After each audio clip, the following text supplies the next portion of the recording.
السلام علیکم، کیا حال ہے آپ لوگوں کا؟ امید کرتی ہوں خیر خیریت سے ہوں گے۔ آج کے ایپیسوڈ کا انتظار کرے ہوں گے، تو چلیں شروع کرتے ہیں۔ رمز جنون، تحریر نور آصف۔ اس سیاہ رنگ کی منحوس حویلی میں قدم رکھتے ہی اس کی بے چینی، اضطراب اور اندرونی خلفشار میں بے پناہ اضافہ ہوا تھا۔ باہر کی فضا صاف تھی، خالص، کوئی غم، کوئی درد، کوئی طنز نہ تھا۔ چار دیواری تو تحفظ ہوتی ہے، تو اس کے معاملے میں یہ چار دیواری فقط کیوں بنتی جا رہی تھی؟ سیاہ رنگ کی شال ابھی بھی اس کے وجود کا ہی حصہ تھی کہ اس کی سماعتوں میں تیزاب گھلنے لگا۔ وہ تھکی تھکی سی صوفے پر گرتی گہرے گہرے سانس لینے لگی۔ زبان کا زہر رگیں تیزی سے کاٹنے لگا۔ بہرامند چیختا ہوا اس کے سامنے آن کھڑا ہوا تھا۔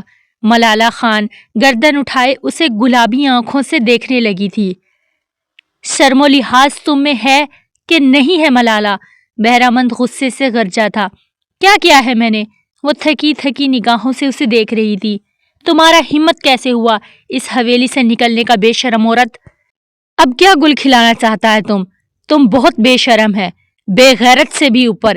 اتنی بے غیرتی کر کے میری آنکھوں میں آنکھیں گاڑے ہوئے ہو، تمہیں تو شرم سے ڈوب کر مر جانا چاہیے۔ وہ زہر خندق لہجے میں غرایا تھا۔ اب میں نے کیا ہے یہ بتاؤ، تمہیں کس چیز سے مسئلہ ہے؟ وہ مکمل سی ہوتی پوچھ رہی تھی۔ نہیں، کیا کر لو گی تو تم؟ پہلے غزین، اب کوئی دوسرا مرد مل جائے گا۔ بہرامند کی بات پر ملالہ خان نے درخزئی کے کمرے کی طرف دیکھا۔ ادھر کیا دیکھ رہا ہے تم؟ بتاؤ ہم کو۔ ہم اگر درخزئی خانزادہ کی جگہ ہوتا تو کب سے تمہارا قتل کر دیتا۔ بہرامند نے آگے کو ہوتے ملالہ خان کا جبڑا بے حد بے دردی سے دبوچا۔ ملالہ خان نے خود کو چھڑوانے کی صحیح نہیں کی تھی۔ وہ اپنی سرخ آنکھیں بہرامند کی آنکھوں میں گاڑے رہی۔ آنکھیں نیچی کرو بے شرم عورت، وہ غرایا تھا۔ ملالہ نے اسی لمحے آنکھیں نیچی کی تھی۔ کوئی بحث، کوئی ضد نہیں۔ عرصہ ہوا بولنا چھوڑ دیا تھا۔ وہ ملالہ کا جبڑا جھٹکتے پیچھے ہوا۔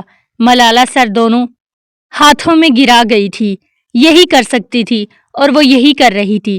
سر جھکائے اپنی تذلیل سہنا، اپنے کردار پر اس چار دیواری کے اندر سہنا۔ اس کی ایک غلطی کی سزا یہ چار دیواری اسے یوں دے رہی تھی۔ گناہ کرنا اور اس گناہ پر ڈٹے رہنا گناہ سے بھی بڑا گناہ ہوتا ہے، مگر اپنی بھول، اپنی کوتاہیوں پر نادم ہونے والے کے پاس سر اٹھا کر چلنے کی ایک بھی وجہ نہیں رہتی کیا؟ وہ شکست خوردہ سی صوفے سے اٹھتی اپنے کمرے کی طرف بڑھی تھی۔ کل سے تمہارا اس سلائی سینٹر پر جانا، اس سلائی اسکول پر جانا بالکل بند۔ بہرامند پھنکارتے ہوئے صوفے پر کروفر سے بیٹھا۔ ملالہ نے مڑتے ہوئے اسے دیکھا۔ اس سے 5 سال چھوٹا اس کا بھائی روب و تضحیک سے اسے دیکھ رہا تھا۔ اس کے اپنے اعمالوں میں اتنے سیاہ تھے، کوئی اسے آئینہ دکھائے وہ اپنا چہرہ ایک لحظہ، ایک لمحہ کے لیے بھی نہ دیکھ سکے۔ اس کے گناہوں کی طویل فہرست بتانے والے سیاہ کاروں کی لسٹ میں کون سے نمبر پر آتے تھے وہ جانتی تھی، بس خدا نے ان کی پردہ پوشی کر رکھی تھی۔ اور اگر میں تمہاری بات نہ مانوں تو؟ ملالہ خان نے بالکل سنجیدگی سے اس سے پوچھا تھا۔ گلا کاٹ کر اسی حویلی میں دفنا دوں گا۔ وہ اسے سرخ آنکھوں سے دیکھتے رعونیت و کروفر پورے حق سے کہہ رہا تھا۔ ملالہ خان اس کی سرخ آنکھوں میں حق کے ملکیت دیکھ رہی تھی، جیسے کوئی زر خرید غلام۔ حق تو وہاں ہوتے ہیں جہاں فرض نبھائے جائیں۔ ملالہ خان بہرامند کو دیکھتے اس بات میں سر ہلاتے درخزئی کے کمرے کی طرف بڑھی تھی۔ وہ شاور لیتے ٹاول ٹانگوں پر لپیٹے واش روم سے باہر آیا۔ ملالہ خان اس کے چوڑے سینے سے ٹکرا گئی تھی۔ وہ اسے بروقت نہ تھامتا وہ گیلے فرش کی وجہ سے زمین بوس ہوتی۔ وہ درخزئی کے ہاتھ جھٹکتے اس کی الماری کی طرف بڑھ گئی تھی۔ درخزئی سلگتی نگاہوں سے اس کی پشت کو دیکھ کر رہ گیا تھا۔ انداز کچھ الگ تھے۔ وہ کچھ لمحوں بعد پلٹی۔ اس کے ہاتھ میں سیاہ رنگ کی بیلٹ تھی، جس کا ایک سرا وہ اپنے ہاتھوں میں لپیٹے ہوئے تھی۔ درخزئی خانزادہ نے تحیر سے اسے دیکھا۔ اس کا استعمال خان کسی اور مقصد کے لیے بھی ہوتا ہے، وہی کروں گی، وہ کہتی ہوئی چلی گئی تھی۔ درخزئی سر جھٹکتے ڈریسنگ میرر کی طرف بڑھ گیا تھا۔ ملالہ خان لاؤنج میں داخل ہوئی، پوری قوت سے بیلٹ کی ضرب بہرامند کے چہرے پر دے ماری، وہ جو اپنے دھیان میں بیٹھا سگریٹ کے کش لگا رہا تھا۔ فلک شکاف چیختے ہوئے صوفے سے نیچے گرا تھا۔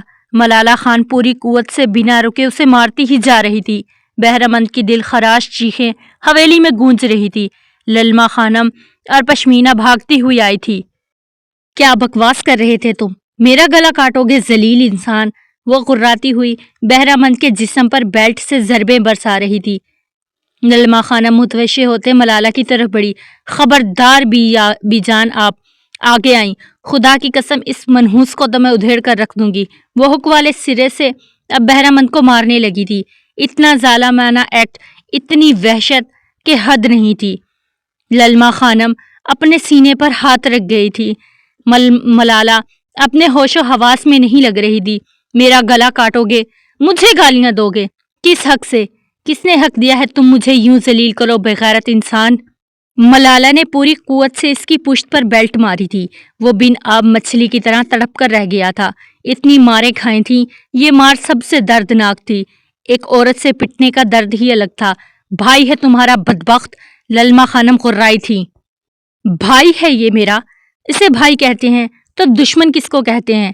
وہ ہانپتے ہوئے صوفے پر بیٹھ گئی تھی۔ بہرامند کرہاتے ہوئے گھٹنے پیچھے کو لے جاتے صوفے کے ساتھ جا لگا تھا۔ اس کی کمر اور سینے سے خون بہہ رہا تھا۔ سٹیل کی ہک سے اس کا پورا جسم خون سے رس رہا تھا۔ ہر جگہ درد ہی درد تھا۔ وہ کرہاتے ہوئے ملالہ خان کو خون اتری نگاہوں سے دیکھ رہا تھا۔ آنکھیں نیچے کرو بہرامند! وہ دہاڑی تھی۔ اس کی دہاڑ پر اس حویلی کے در و دیوار ہی نہیں بلکہ حیرت سے یہ منظر بھی دیکھے گئے تھے کہ کیسے کوئی عورت چیخ رہی تھی۔ پہلی بار زندگی میں پہلی بار اس حویلی میں ایک عورت دہاڑ رہی تھی۔ کیا ہوا ہے تمہیں؟ یہ ہمت کیسے آیا ہے تمہارے اندر؟ بہرامند نے زخموں سے چور بلبلاتے ہوئے پوچھا۔ اس کا شرم تب مرتا ہے جب یہ باہر کا ہوا کھاتا ہے۔ سلائی سینٹر جب سے کھلا تب سے ہواؤں میں اڑ رہی ہے۔ درخزئی کو کہہ کر اس کے پر کٹواتی ہوں۔ للما خانم کی بات پر ملالہ خان ہنسنے لگی تھی۔ یہ پاگل ہو گیا ہے مورے، اسے پاگل خانے میں بند کرو۔ بہرامند دانت پر دانت جمائے زمین سے اٹھا۔ اپنی پسٹل سے وہ ملالہ کا دماغ درست کرنا چاہتا تھا۔ اس سے پہلے وہ آگے بڑھتا ملالہ خان نے صوفے سے اٹھتے اس کے چہرے پر بے دردی سے بیلٹ کی ضرب ماری۔ وہ چیختے ہوئے دوبارہ زمین پر گر گیا تھا۔ اس کا گال پھٹ چکا تھا۔ خون کی دھار اس کا گربان بھگونے لگی۔ للما خانم دل پر ہاتھ رکھے ملالہ کا یہ وحشی روپ دیکھ رہی تھی۔ یہیں بیٹھے رہو، یہاں سے ہلے تو قسم کھاتی ہوں اگلی بار میں تمہارا سر پھاڑ دوں گی۔ صوفے پر بیٹھے غرائی۔ بہرامند کرہاتے ہوئے اس کے سامنے بیٹھ گیا تھا۔ میں بھی قسم کھاتا ہوں تمہیں اس کا بھیانک سزا دوں گا۔ وہ گال پر ہاتھ رکھے اسے وارن کر رہا تھا۔ کیا کرو گے؟ مارو گے مجھے؟ گولیاں مارو گے؟ بتاؤ مجھے کیا کرو گے؟ یہی سب کرو گے نا تم؟ وہ آگے کو ہوتے پوچھنے لگی۔ ہاں یہی کروں گا، وہ پھنکارا تھا۔ پشمینہ بندوق لاؤ۔ پشمینہ کی طرف دیکھتے اس نے حکم دیا۔ ملالہ باجی وہ گھگی آئی تھی۔ پشمینہ! وہ حلق کے بل چلائی۔ پشمینہ کو وہ کسی جلاد سے کم نہیں لگی تھی۔ پشمینہ بھاگتی ہوئی سامنے دیوار پر جنگی بہرامند کی ہی بندوق اٹھا کر لے آئی تھی۔ ملالہ نے وہ بندوق تھامی تو بہرامند ہنسنے لگا تھا۔ اس کو تم چلائے گا؟ بتاؤ مجھے، یہ تمہارا بس کا نہیں ہے۔ ٹھا کی آواز آئی اور بہرامند کی ہنسی کو بریک لگی تھی۔ وہ بندوق کا گھوڑا چڑھا رہی تھی۔ بندوق آنکھوں کے قریب کرتے اس نے یک بدیگرے 3-4 فائر کیے۔ ٹھا ٹھا لاؤنچ گولیوں کی گونج سے لرز اٹھا تھا۔ سامنے لگی دیوار پر پینٹنگ میں سوراخ ہو چکے تھے۔ بہرامند ہونک بنا ملالہ کو دیکھ رہا تھا۔ للما خانم ہانپتے ہوئے صوفے پر بیٹھ گئی تھی۔ زنان خانے میں مکمل خاموشی چھائی تھی۔ ملالہ بندوق پکڑے بہرامند کو خون اتری نگاہوں سے دیکھ رہی تھی۔ بہرامند ساکت سا گنگ بیٹھا تھا۔ اسے ملالہ خان سے پہلی مرتبہ خوف آ رہا تھا۔ ایسا لگ رہا تھا وہ حرکت کرے گا اور وہ گولی مار دے گی۔ بالکل ہی ایسا ہی لگ رہا تھا۔ 3 سالوں سے ملالہ خان نے اپنی ذات پر ہر ایک بات سنی ہے۔ اب اور نہیں۔ اگر میری موت تم جیسوں کے ہاتھوں لکھی ہے میں قبول کروں گی، مگر اب ایک گالی نہیں سنوں گی۔ وہ للما اور بہرامند کی طرف دیکھتے ہوئے کہہ رہی تھی۔ مگر نہیں، میں موت بھی کیوں قبول کروں؟ بتاؤ مجھے، میں نے ایسا کیا گناہ کیا ہے کہ میں موت قبول کروں؟ وہ بھی تم جیسوں سے؟ کیوں؟ کیا حق ہے تم سب کا مجھ پر؟ بتاؤ۔ یہ بھائی ہے میرا، بھائی کے نام پر دھبا ہے۔ وہ زمین پر تھوکتے مسکرائی تھی۔ 5 سال کی تھی تب سے اسے رات رات بھر اپنے پاس سلاتی تھی۔ 5 سال کا تھا خانم بھی، یاد ہے نا تمہیں؟ اپنی تباہی کا ذمہ دار مجھے ٹھہرا کر بہرامند میرے حوالے کر دیتی تھی۔ اس کے گیلے کپڑے بدلے ہیں، تم اس کے گیلے ہونے پر مجھے نہ مارو۔ وہ اسے میں اپنے سینے پر اسے سلاتی تھی تاکہ بستر گیلا نہ ہو، میں بے شک گیلی ہو جاؤں۔ ملالہ خان گیلی زخمی نگاہیں بہرامند پر گاڑی، وہ ہر احساس سے آری اسے دیکھ رہا تھا، نفرت امیز نگاہوں سے۔ ملالہ خان زخمی سا مسکراتے سر نفی میں ہلا گئی۔ کسی رشتے سے اسے محبت نہیں ملی تھی۔ خان کے بابا کے جانے کے بعد تم نے تو 40 دن کا سوگ تو منایا ہی تھا خانم بھی۔ بہرامند کس کے پاس ہوتا تھا؟ وہ بھیگے لہجے میں ام للما خانم سے پوچھ رہی تھی۔ للما خانم جواباً نفرت امیز نگاہوں سے اسے گھور رہی تھی۔ ملالہ کو کوئی فرق نہ پڑا، یہ آنکھیں، یہ نفرت، سب کچھ بھی نیا نہیں تھا، کب سے سہ رہی تھی، اب مہینوں، سالوں، صدیوں کی گنتی تک بھول گئی تھی۔ اس نے کیا کیا میرے ساتھ؟ ہر وقت مجھے گالی دی، مجھے مارا۔ 2 سال خان کی غیر موجودگی میں مجھے جانوروں کی طرح مارا تم دونوں نے، مگر اب مزید نہیں۔ اگر بھائی بہرامند جیسا ہوتا ہے تو لعنت، اگر مورے تم جیسا ہوتا ہے تو بھی۔ وہ اپنی بات مکمل نہ کر سکی اور خاموش ہو گئی تھی۔ تم نے عزت کے لائق نہیں خانم بھی، پھر بھی تمہیں دیتی ہوں۔ وہ ذرا توقف کے بعد بولتے ہنسنے لگی تھی۔ ملالہ اس سب کے بعد ہم تمہارا ٹکڑا ٹکڑا کر ڈالے گا۔ للما خانم کی آواز تیشت سے بلند ہوئی۔ وہ وقت گیا جب تم مجھ پر ظلم کرتی تھی، میں خاموش رہتی تھی۔ اب اگر تم نے مجھے کچھ بھی کہا تو میں خاموش نہیں رہوں گی۔ ملالہ خان نے للما خانم کو سرخ نگاہوں سے دیکھتے تصحیح کی تھی۔ سینے میں راز تو اس کے اب بھی دفن تھے، اور یہ راز جب عیاں ہو جائیں تو طوفان آتے ہیں، اور طوفان آنے والا تھا۔ للما خانم لب بھینچے خاموش ہو گئی تھی۔ سفید شلوار قمیض پہنے، اپنے گرد سیاہ رنگ کی مردانہ شال اوڑھے درخزئی خانزادہ زنان خانے میں داخل ہوا۔ اب وہ گہرے سانس لیتے گلابی نگاہوں سے درخزئی کو دیکھ رہی تھی، گہری نگاہوں سے پورے حق ملکیت کے ساتھ۔ یہ دیکھو لالا، یہ کیا کر رہا ہے؟ یہ پاگل ہو گیا ہے۔ بہرامند چیختے ہوئے زمین سے اٹھا تھا۔ اگر خان کی طرف ایک قدم بڑھایا تو میں قسم کھاتی ہوں خان کی، میں تمہیں گولی مار دوں گی۔ میں خان کی قسم جھوٹی ہرگز نہیں کھا سکتی۔ تم خان کی طرف بڑھ کر دیکھ لو۔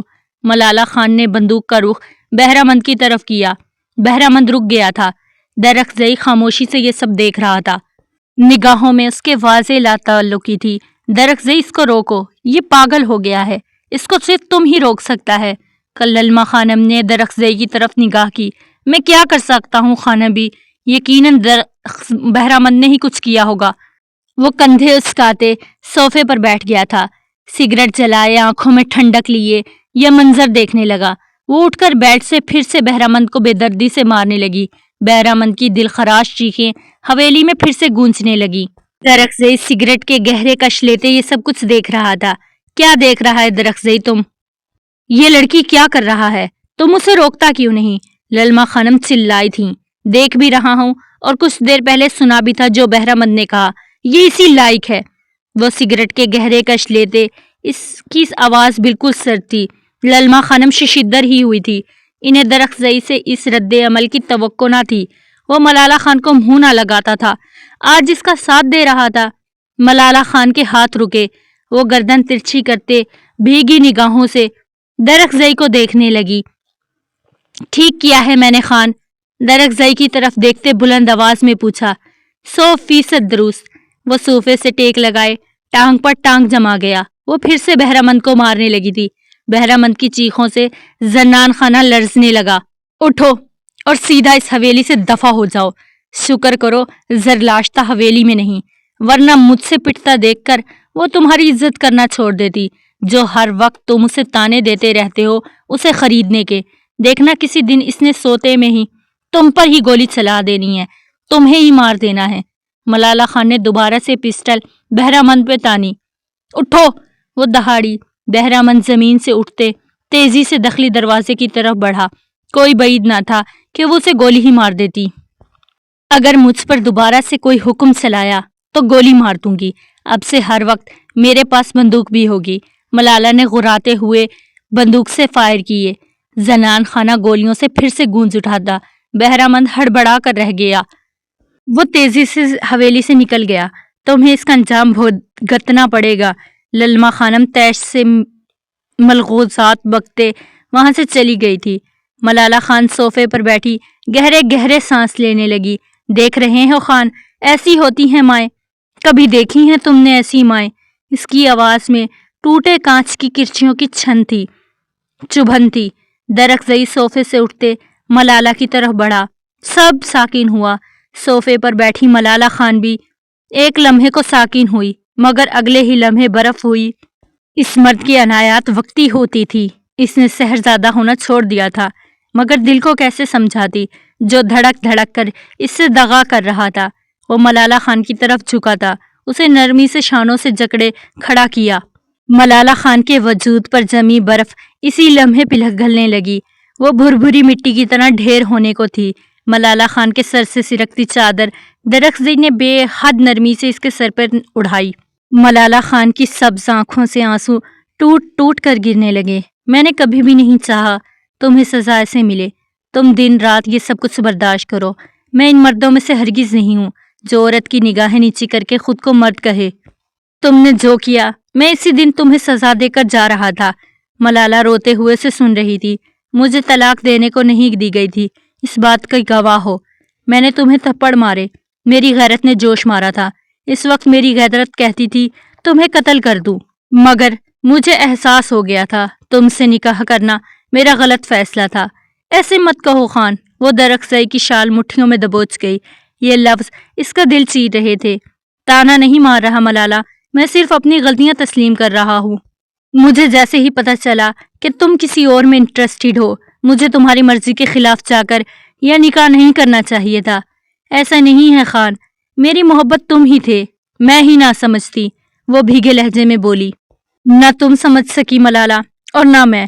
تمہیں چھوڑ دینے کے بعد میں نے تم سے لا تعلقی پورے دل سے کی تھی۔ میں نے ہمیشہ کے لیے تمہیں خیر آباد کہہ دیا تھا۔ ملالہ کے لبوں سے پرسوز ہچکی برآمد ہوئی۔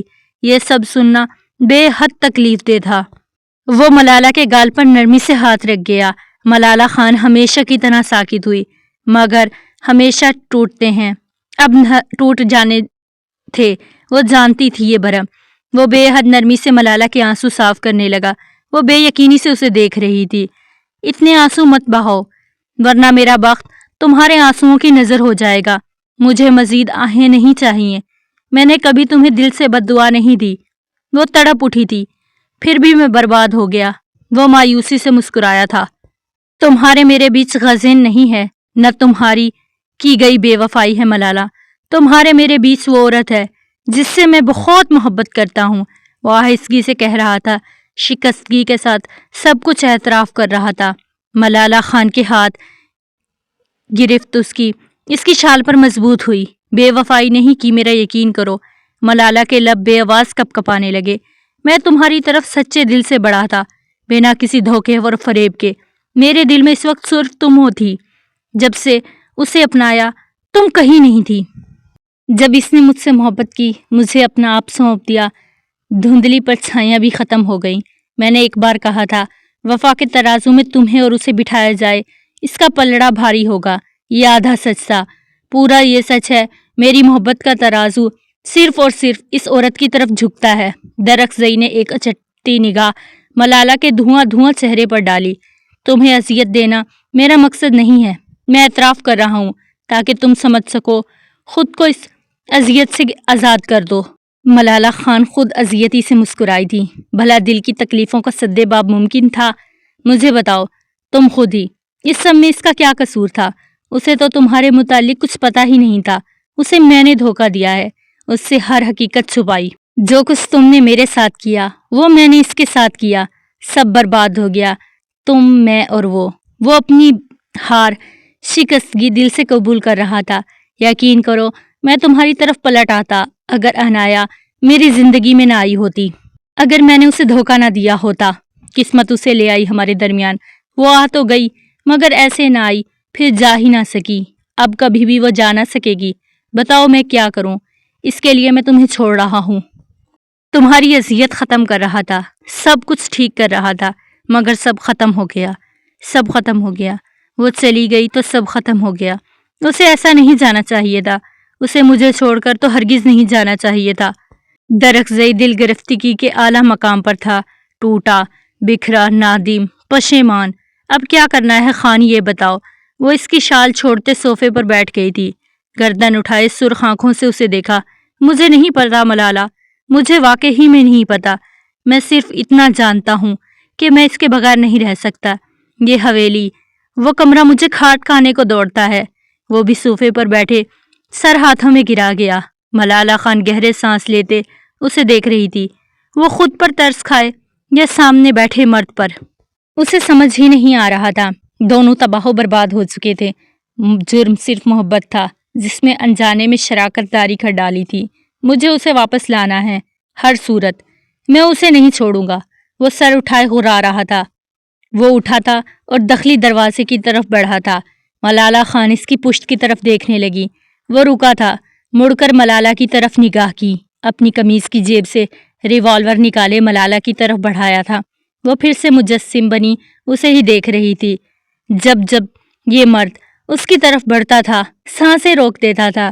جھک کر ملالہ خان کی پیشانی پر ریوالور رکھا۔ ملالہ خان کی آنکھوں میں سراسمگی چھائی۔ اگلے لمحے وہ آنکھیں موند گئی۔ تمہاری جان صرف اور صرف تمہاری ہے۔ وہ ریوالور اس کی تھوڑی پر رکھے اس کا چہرہ اوپر کو اٹھا گیا۔ ملالہ خان نے آنکھیں کھولی تھی۔ کسی کو حق نہیں تمہیں کچھ بھی کہنے کا، جو کہے اسے اڑا دو۔ وہ اپنا ریوالور اس کی طرف بڑھا رہا تھا۔ ملالہ نے مسکراتے ہوئے اس سے ریوالور لیا۔ وہ بھی مسکرایا تھا۔ مقابل کے ڈمپل کو چھونے کی خواہش ہوئی اور دل کی بات مان لی گئی۔ عالی شان مرد مجسم ہوا تھا، کسی کی یاد شدت سے آئی تھی۔ بہرامند للما خانم تمہیں کچھ نہیں کہیں گی، یہ میرا وعدہ ہے۔ کوئی تمہارے کردار کے بارے میں بات کرے گا، میں سیسا پلائی دیوار بن کر تمہارے آگے ہی کھڑا رہوں گا۔ مگر خان، ملالہ اسے الجھن بھری نگاہوں سے دیکھنے لگی، آنکھیں گلابی ہونے لگی۔ باہر نکلتے ہوئے تمہیں اپنی حفاظت خود کرنی ہے، آئی سمجھ میں؟ اب کی بار انجانے میں ہوئی غلطی بھی میں معاف نہیں کروں گا۔ وہ سنجیدگی سے کہہ رہا تھا۔ تمہیں مجھ پر یقین نہیں ہے خان؟ آواز میں کرب تھا۔ یقین تو اب مجھے خود پر بھی نہیں رہا، میں کسی پر کیا ہی یقین کروں گا۔ اس پستول کو اپنی حفاظت کے لیے استعمال کرو۔ میں کراچی جا رہا ہوں کچھ دنوں کے لیے۔ میرا دل کہتا ہے آج کل قائد کا شہر آباد ہے۔ وہ یقین سے کہتے سیدھا ہوا تھا، شال مفرل کی طرح گردن میں لپیٹی اور چلا گیا تھا۔ ملالہ خان اپنی آنکھیں موند گئی تھی۔ وہ جب تک رہا سیاہ حویلی معطر رہی، وہ چلا گیا تو سیاہ حویلی ویران ہو گئی۔ ڈائننگ ٹیبل پر دونوں آمنے سامنے بیٹھے تھے۔ ٹیبل انواع و قسم کے لوازمات سے سجی تھی۔ مرینا سے نکاح انکار کرنے کے بعد حویلی کا ماحول تناؤ سے بھرا تھا۔ کوئی ایک دوسرے سے سیدھے منہ سے بات ہی نہیں کر رہا تھا۔ تبانہ اور زرکا خانم دونوں میں بھی بات چیت بالکل بند تھی۔ ایک خاندان ہونے کا صرف بھرم رہ گیا تھا۔ زاویار خانزادہ نے اپنے سامنے بیٹھے زرک پر نگاہ ڈالی، جو رفت سے حلیے، ٹراؤزر اور ٹی شرٹ پہنے بے پرواہی سے ناشتہ کر رہا تھا۔ زنیشہ، تبریز خانم، زرکا خانم، تبانہ خانم، آلیان خان بھی اس وقت وہاں سب موجود تھے۔ میرا بزنس جوائن کرنے کا کیا مقصد تھا تمہارا؟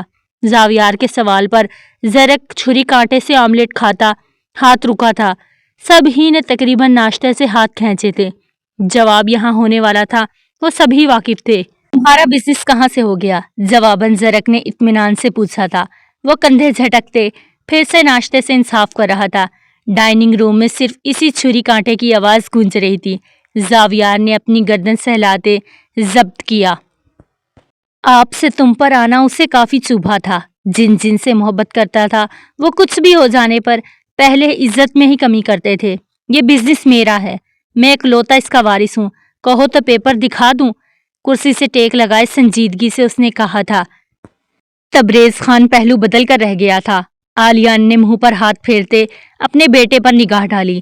سب کچھ زاویار کے نام پر کرنا بہت کچھ غلط ہونے کا اشارہ کر رہا تھا۔ آلیان اپنے نام بھی سب کچھ زاویار کی ڈیمانڈ پر اس کے نام کر چکا تھا۔ برتری کا جنون زاویار کو جنونی بنا رہا تھا۔ جہاں وہ ہو وہاں کوئی نہ رہے، اور ایسا تھا بھی۔ جہاں زاویار ہوتا باقی رنگ مدھم پڑ جاتے، بہار خزاں پر اتر آتی تھی۔ ہوگا تمہارے نام، لیکن اگر میں حق ملکیت کا دعویٰ کر دوں تو تمہیں بہت کچھ سے ہاتھ دھونا پڑے گا۔ زاویار زرک کی دھمکی پر ہنسنے لگا تھا۔ زنیشا نے لب بھینچ لیے تھے۔ آلیان، تبریز، باقی سب خاموش تماشائی بنے، یہ سب کچھ دیکھ رہے تھے۔ یہ دھمکی نہیں ہے باس، میں آلریڈی یہ کر چکا ہوں، زرک نے سکون سے کہتے کانٹے میں آملیٹ پھنساتے منہ میں ڈالا تھا۔ زاویار کی ہنسی کو بریک لگا تھا۔ رنگت بے تحاشا سرخ ہو گئی تھی۔ زرک رغبت سے ناشتہ کرتا رہا، جیسے اسے کسی چیز سے پرواہ ہی نہیں تھی۔ بند کرو یہ چھری کانٹے سے کھانا، انگریز کی اولاد نہیں ہو تم، زاویار حلق کے بل غرایا۔ زرک اب فروٹ بالز سیب کی کاشیں کاٹتے کانٹے میں پھنساتے ہوئے کھا رہا تھا۔ ڈیٹائی کے پورے ریکارڈ توڑے ہوئے تھے۔ اس کا اور زاویار کا خون ایک ہے۔ وہ اپنے ایکٹ سے یہ ثابت کرنے کی بھرپور کوشش کر رہا تھا۔ زرک، تبریز نے اسے ٹوکا تھا۔ کیا بابا، اب کانٹے سے بھی نہ کھاؤں، اس سے کیا مسئلہ ہے؟ تو پھر یہ کانٹے یہاں رکھے ہی کیوں ہیں؟ بتائیں مجھے۔ زرک نے ٹیبل پر ہاتھ مارا۔ کیٹلری سیٹ کے ساتھ شیشے کے گلاس اور جگ بھی زمین بوس ہو گئے تھے۔ ڈائننگ ٹیبل میں مکمل خاموشی چھائی تھی۔ اگلے ہی لمحے ڈائننگ ٹیبل سے تمام برتن زمین بوس ہوئے تھے۔ چمکتی کراکری کھانا سب زمین بوس تھا، سب دہل کر رہ گئے تھے۔ زاویار خانزادہ کرسی سے ٹیک لگائے زرک کو اب سکون سے دیکھ رہا تھا۔ برباد کرو تو پوری طرح کرو، ذرا ذرا بربادی زاویار کو سکون نہیں دیتی، پتہ ہے نا تمہیں؟ زرک خانزادہ اور زاویار کو گلابی آنکھوں سے دیکھ رہا تھا۔ ہٹ دھرمی اب مکمل طور پر غائب تھی، اس کی جگہ غصے نے لے لی تھی۔ زاویار، یہ کیا طریقہ ہے؟ آلیان خان نے زاویار کو گھورا۔ بہت عزت کرتا ہوں میں بابا آپ کی، مگر خود کو ڈیگریڈ ہوتا نہیں دیکھ سکتا۔ یہ حویلی، یہ بزنس میرا ہے، میں نے اپنا دن رات ایک کیا ہے، لکڑی کے بزنس کے لیے کتوں کی طرح کام کیا ہے، ایک ایک سپلائرز کو میں نے منہ لگایا ہے، ان کی ڈیمانڈز کو مد نظر رکھتے ہوئے لکڑی کا ریٹ مقرر کیا ہے۔ اب اچانک سے ان سپلائرز نے لکڑی خریدنا بند کر دی، کیوں؟ وہ ٹیبل پر مکہ مارتے چیخا۔ خون اتری نگاہیں زرک پر گڑی تھی۔ زرک بالوں میں انگلیاں پھنسائے لب دانتوں تلے دبائے ہوئے تھا۔ جو اس نے کیا وہ اس کے ایکشن سے صاف ظاہر تھا۔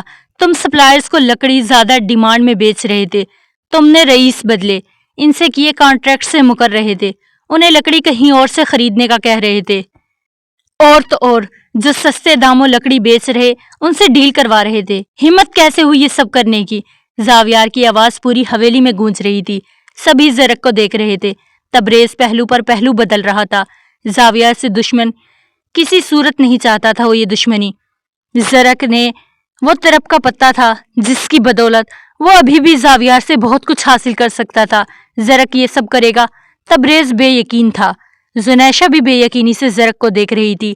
وہ ایسا کچھ کرے گا اس کے تو وہم و گمان میں بھی نہیں تھا۔ میں نے ایسا نہیں کیا، زرک نے کمزور سی آواز میں کہا۔ زنیشا کی اس کی کمزور آواز پر گہری سانس بھر کر رہ گئی تھی۔ زاویار کے غصے کے سامنے وہ ہمیشہ دب جاتا تھا۔ دیکھ لیا آپ سب نے اس نے کیا کیا ہے؟ زاویار سب کچھ جتاتی ہوئی نگاہوں سے دیکھ رہا تھا۔ ایسا کیوں کیا زرک تم نے؟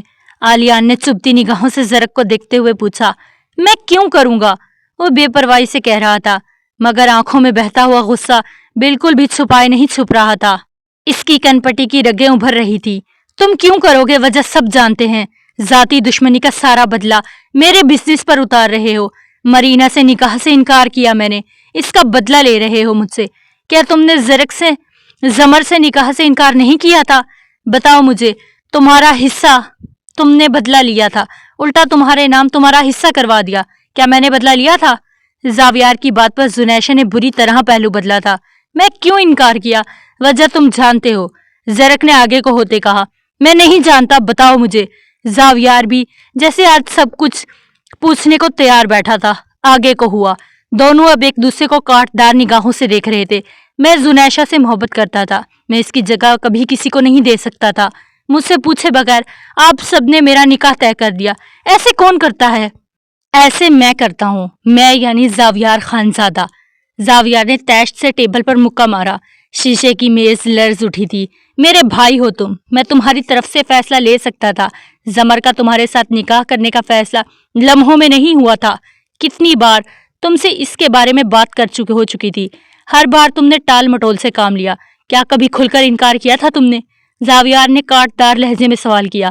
زنیشہ اپنے ناخن چبھانے لگی تھی۔ زاویار چاہتا کیا تھا وہ سمجھ نہیں پا رہی تھی۔ زیرک کو گلٹ میں مبتلا کرنا یا پھر سب کے سامنے بے عزت کرنا مقصد تھا۔ وہ زاویار کی طرح باتوں سے گلٹ میں مبتلا ہو جائے گا۔ وہ زیرک کی نیچر کو جانتی تھی۔ وہ زیادہ دیر بحث نہیں کر سکتا تھا۔ تمہارے ایک فیصلے کی وجہ سے زمر نے کیا کیا بھگتا ہے جانتے ہو تم؟ مرینا تو خوشباش یہاں بیٹھی ہے۔ اس کی شادی میں بہت اچھی جگہ کرواؤں گا، مگر تم نے کیا کیا زمر کے ساتھ جانتے ہو تم؟ زیرک منہ پر ہاتھ پھیرتے اپنی ایک ٹانگ جھلانے لگا۔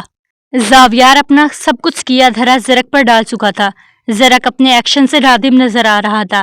اس ڈائننگ ہال میں اتنے نفوس کی موجودگی میں اگر کوئی غلط تھا تو صرف زیرک خانزادہ تھا۔ زاویار ہمیشہ کی طرح بے داغ فرشتہ صفت، شیطان تھا تو صرف اور صرف زیرک خانزادہ۔ زنیشہ زاویار کو خون اتری نگاہوں سے گھور رہی تھی۔ شیطان ہوتے ہوئے وہ فرشتہ بن جاتا تھا۔ میں زنیشہ سے محبت کرتا تھا لالا، میں کیسے زمر سے نکاح کر سکتا تھا؟ زنیشہ نے سرد سانس کھینچی تھی۔ اس کی آواز میں لاچاری تھی۔ ایسا ہے تو میں بھی عائش سے محبت کرتا ہوں، میں کیسے مرینا سے نکاح کر سکتا تھا؟ ڈائننگ روم میں گھمگیر خاموشی چھا گئی تھی۔ یہ بات کسی کو پسند ہی نہیں آئی تھی۔ وہ ایک بے مول عورت تھی، خاص ہوتے ہوئے بھی کسی کو اچھی نہ لگی۔ تمہارے معاملے میں سب صحیح ہو گیا، میرے معاملے میں سب غلط۔ کتنی مرتبہ مرینا سے نکاح سے انکار کر چکا تھا میں، مگر مورے اور بابا کے دباؤ ڈالنے پر میں نے نکاح کی حامی بھری تھی۔ عین نکاح کے وقت میرے سامنے عائش کا چہرہ آ گیا، میں اسے دوسری عورت کا دکھ نہیں دے سکتا تھا۔ زاویار خانزادہ ہر الزام سے بری ہو گیا، پاک صاف دودھ کا دھلا۔ وہ کرسی سے ٹیک لگائے زیرک کو جتاتی نگاہوں سے دیکھ رہا تھا، جو دونوں ہاتھوں کی انگلیاں بالوں میں پھنسائے ہوئے سخت پشیمان نظر آ رہا تھا۔ ابلیس! زنیشہ نے زاویار کی طرف دیکھتے بے آواز لب ہلائے تھے۔ زاویار نے سر تسلیم خم کرتے یہ لقب قبول کیا تھا۔ میرے کاروبار کو نقصان پہنچاؤ گے، میرے کاروبار کو میں تمہیں کھلا رہا ہوں زیرک، سمجھو تو میں نے تمہارا ہر خرچہ پورا کیا، تم نے جتنا کمایا سب اجاڑ دیا، اپنے حصے کا جو لیا وہ تم نے اپنی بیوی کے باپ کے نام کر دیا۔ زنیشہ نے مٹھیاں بھیجتے زاویار کو دیکھا تھا۔ اگلی پچھلی ساری باتیں نکالنے میں وہ ماہر تھا۔ چلو مان لیتا ہوں، مرد کرتا ہے بیوی کے نام پر اپنی جائیداد، اپنی جان بھی کر دیتا ہے، اسے تحفظ دیتا ہے، مان دیتا ہے، مگر زنیشہ ارشمان شاہ کو اس سب کی ضرورت نہیں تھی۔ وہ بھی لندن کے ٹائکون ارشمان شاہ کے لیے چند کروڑوں کی حیثیت کیا رکھتے تھے؟ زمر کو ٹھکرا کر تم نے چنا بھی تو کیا؟ پتھر! زاویار نے استہزائیہ انداز میں آئی برو چکائے۔ اس طرح تو مرینا خان کو ٹھکرا کر آپ نے بھی جیٹھ جی گھاٹے کا سودا کیا ہے۔ رتبے اور خاندانی برابری مرینا خان کرتی تھی، ونی میں آئی ہوئی بے مول عورت نہیں۔ زنیشہ کی بات پر نان خانے میں خاموشی چھائی تھی۔ ڈائننگ ٹیبل پر پڑا آخری گلاس بھی زمین بوس ہوا تھا۔ سبھی کھڑے ہو گئے تھے سوائے زاویار اور زنیشہ کے، ایک دوسرے کی آنکھوں میں آنکھیں ڈالے ہوئے تھے۔ جیٹھ جی، زیرک آپ کے روب میں آ سکتا ہے، میں نہیں، پوری حویلی توڑ ڈالے، مگر زنیشہ کو آپ جھکا نہیں سکتے۔ وہ غرائی تھی۔ اسے کمرے میں بھیجو زیرک، تبریز نے زیرک کو دیکھتے غصے سے کہا۔ علیان خان ضبط سے سب کچھ دیکھنے کے ساتھ ساتھ غصے سے ڈرائنگ روم سے نکل گئے تھے۔ تبانہ خانہ بھی ان کے ہم قدم ہوئی تھی۔ زنیشہ اپنے کمرے میں جاؤ، زیرک نے منہ پر ہاتھ پھیرتے زنیشہ سے کہا۔ نہیں جاؤں گی، تم اپنے لالا کے قدموں میں پڑنا ہے تو میرے سامنے پڑو۔ یہ فلم میں بہت اچھے سے انجوائے کروں گی، ہو سکتا ہے تمہارے ہونے والے بچے کو بھی بہت اچھی لگے۔ وہ سکون سے بولتے زیرک کو دیکھنے لگی، جس کی رنگت تانبے کی مانند سرخ ہو گئی ہے۔ بہت ہی بے شرم ہے تم، بہت ہی بے حیا۔ زرکا خانم بڑبڑائی تھی۔ ایک نکاح ایک مرد پر اکتفا کیا ہے میں نے، مجال ہے زیرک کے علاوہ کسی کی طرف بھی دیکھا ہو، مگر آپ کے شوہر نے 3 نکاح کیے۔ تبریز کی رنگت سفید ہوئی تھی۔ سوری بابا، مسٹیک، 2 نکاح کیے آپ نے۔ آپ کی ایک بیٹی بھی ہے نا، درخزئی خانزادہ کی بیوی ملالہ خان۔ ڈرائنگ روم میں سانپ سونکھ گیا تھا۔ زرکا خانم زرد چہرے کے ساتھ تبریز خان کو دیکھ رہی تھی، جو زنیشہ شان کو غیظ و غضب سے دیکھ رہا تھا۔ زنیشہ! زرک نے چیختے ہوئے ٹیبل پر مکہ مارا۔